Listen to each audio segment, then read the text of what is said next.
So my channel is doing much better than I anticipated at this stage. Of course, it took a little lull. The falling out with the Hermetic Hideaway cost me something in, well, falling out with. I didn't fall out with anyone. Julian fell out with Fruit Loops, and then I just kind of kept working with him, and it seemed like, I don't know, she never tried to talk to me or get my side or explain her side to me. So it's kind of like a default thing. Anyways, uh, so that gave my channel took a hit from that. Um, that being said, I think the growth is much better and more organic now.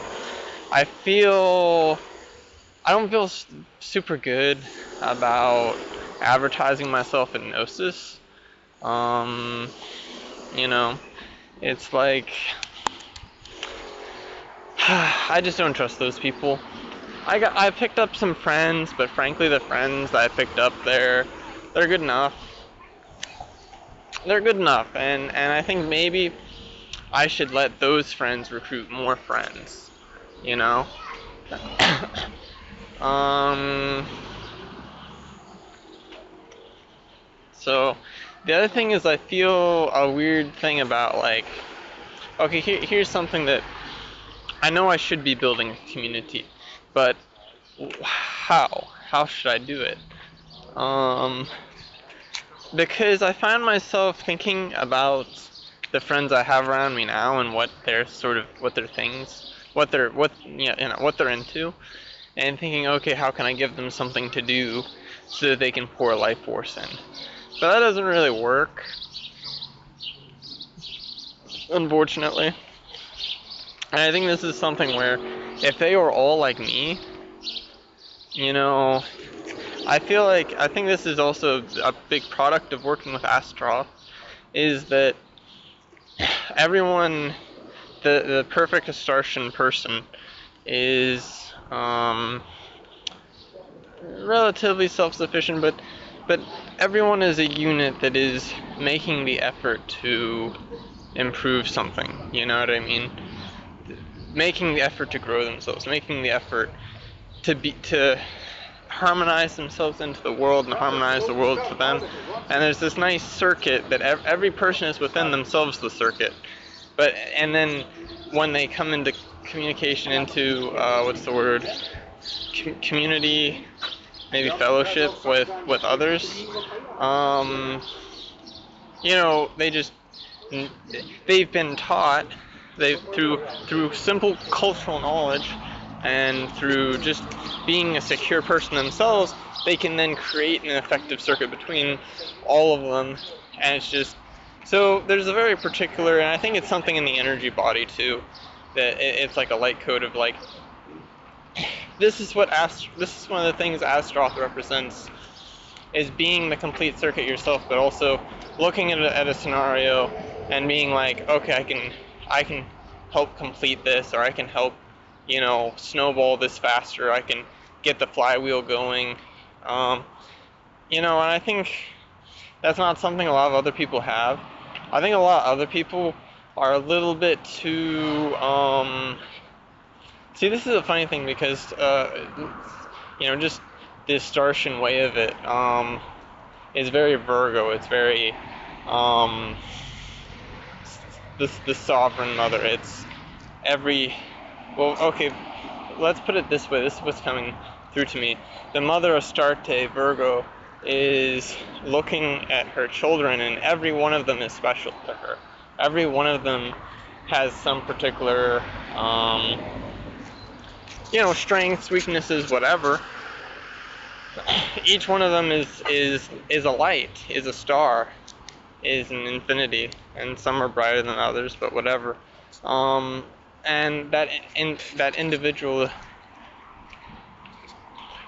that full individual, that godhood, that concentrated Maya, and part of the Startian thing is to concentrate your own Maya, but I think some of it is also to internalize that Maya and to condense it even more, to focus into concentrating it, and then you're the person you are. But I think most people are trying, and I tried this too, to expand and to harmonize the world to them, and then their energy is poured out into the world, but this actually makes them like quite weak. It's kind of like when you play Risk or a game like that, and you send this is quite a good example. If you play Risk and every time you have two armies in a country, you're sending one of them to go fight something. That's the way most people operate, and because of that, they're very easy to basically cut their feet, cut them off at the knees, and just kick them over. They're done. They have no defenses. They're not concentrated. There's nothing there, and so the obsession with controlling every little thing just creates a lack of focus. Strength everywhere is weakness everywhere. But that's the way people think. The more they can see their influence in, the more they're like, oh, I'm doing something, right? But that's not the case. So, and the thing is, like, I can do many things. I can multitask, but those are just things that I do. This is a very subtle thing. And of course, the explanation could be in time as well. It could be as far as time as well, but how one spends their time. But this is a very obtuse thing of high will. Like, my high will isn't applied so vastly, because your divine will, your higher will, your true will, sort of has its limits as well. You can get tired. Your HGA can get tired, actually. And okay, mine can do a lot, but that's another thing I feel, is that finally, through my physical body, I'm able to channel. I'm able to receive signals and manifestations and blah blah blah blah blah, light codes from my HGA very quickly. Mostly because of this fucking liver thing. Holy shit. That's the annoying thing is, I want to say that this has been the biggest transformation, but I wouldn't have gotten to this transformation without other transformations. And soon enough, I'll just find some bigger and bigger and bigger transformations, because that's how the occult journey snowballs. And, I'm already to the point where if I talk about things, like, no one's going to understand it, because, you just snowball. You can just snowball so quickly, and then you come back around and you find there's something you need to learn that's so incredibly basic. It was, what's that guy's name? Manly P. Hall. Someday I feel like I'm going to get to a point where I'm like, oh god, I gotta go back and read that. I could have been manifesting like crazy, but and I'll feel like just a very slight tinge of guilt. My immediate thought's going to be, well, yeah, but the reason I'm able to manifest so quickly is because I've built up the karmic pressure behind it, right? Which is what I'm doing now. And my devotion is to such a point where, I could inherit a country and it would barely put a dent. I could inherit an entire first world country and it would barely put a dent in my karma. You know what I mean? Like, you can get to these insane, and that's a bit of an exaggeration, but you can get to these insane points where the pattern just starts. The snowballing just starts, and it's applied differently, and you never know what's gonna happen. You never know how it's going to manifest. So this is something where, okay, these are a little bit what's the word? Edge cases. That would be an edge case. Say theoretically I inherited a first world nation, but to understand the extreme cost of some of these big ticket, what's the word? Like occult goals. Like, what does completing the great work mean? Well, it kind of means like a couple different things. What does gaining enlightenment mean? What is etc. etc. etc.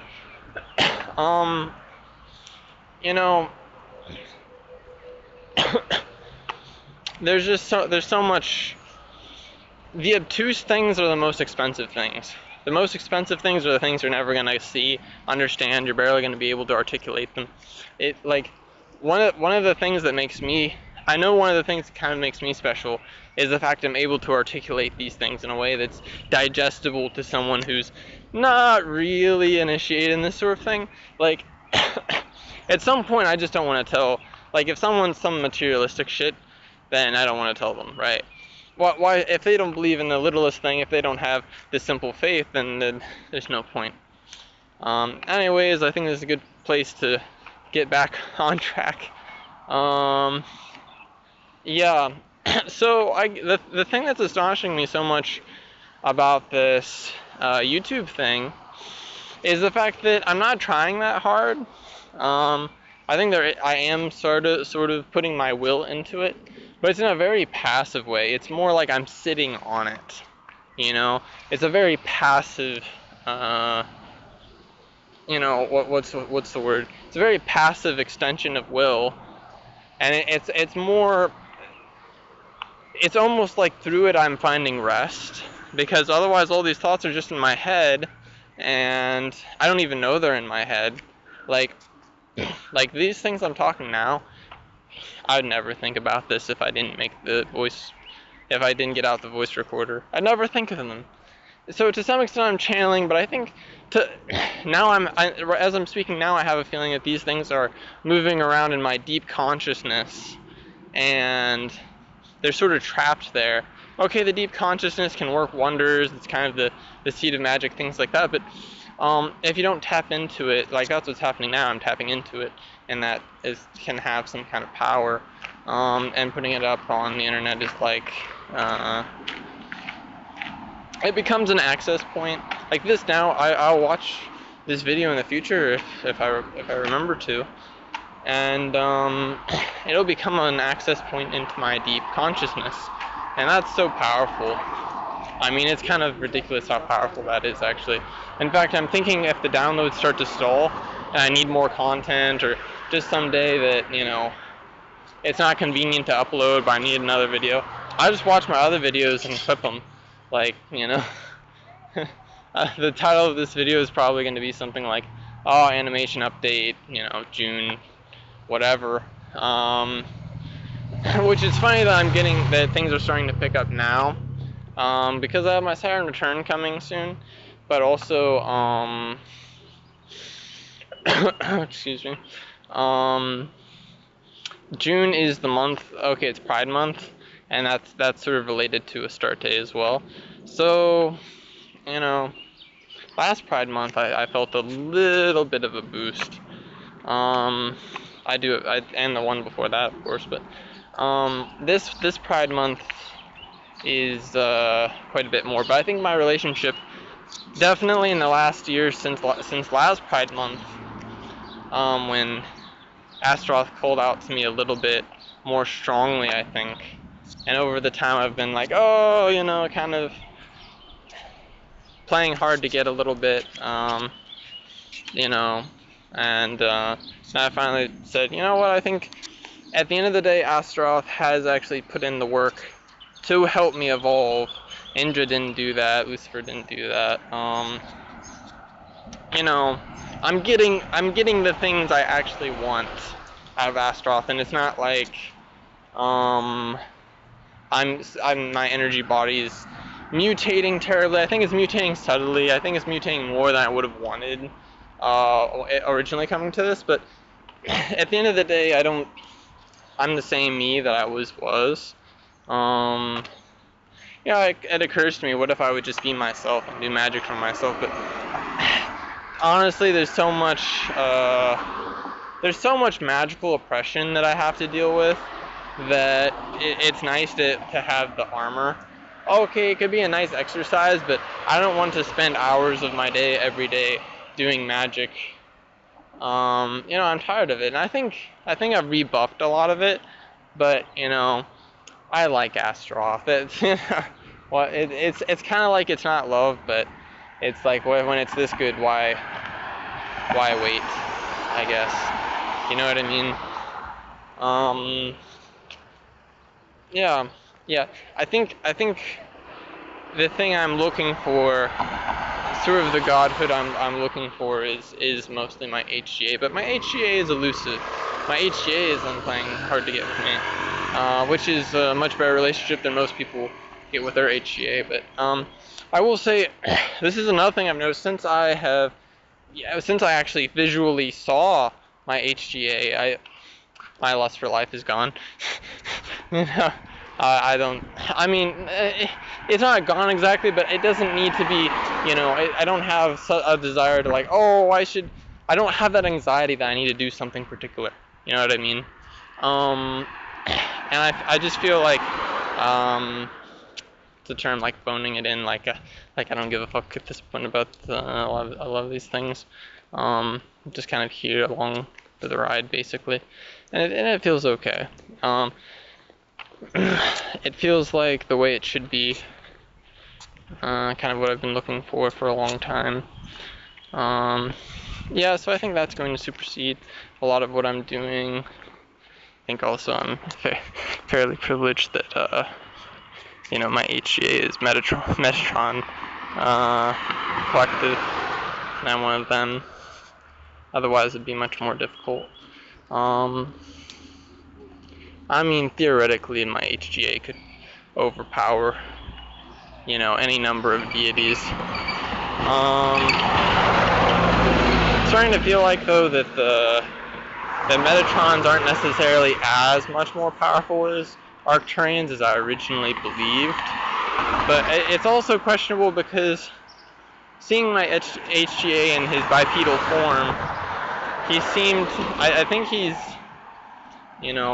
that, okay, so the thing is, I talked the other day about, geometric angels, because when you see angels in their higher form, they're geometric. So what's the higher form of the Metatrons when, even in their bipedal form, they're so powerful? Is that their true form? So it raises the question: are the angels? Is the geometric them? Is that like a higher plane, like a much higher plane? Is that like, you know what I mean? Because what I've learned is that a lot of this stuff with dimensions and whatnot it's obtuse and it's not what you'd think, but it's not as complicated and mysterious as people would like to make it. I don't know the rules. I know that once I would know the rules, it'd be like, oh, duh,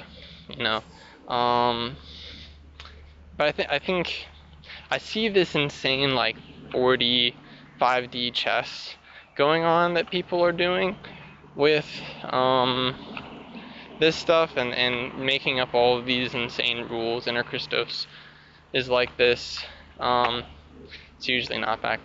I don't find it to be that complicated, or perhaps I just have a new idiosyncratic way of looking at it that is sort of able to abbreviate it. But I think a lot of this stuff just isn't that complicated.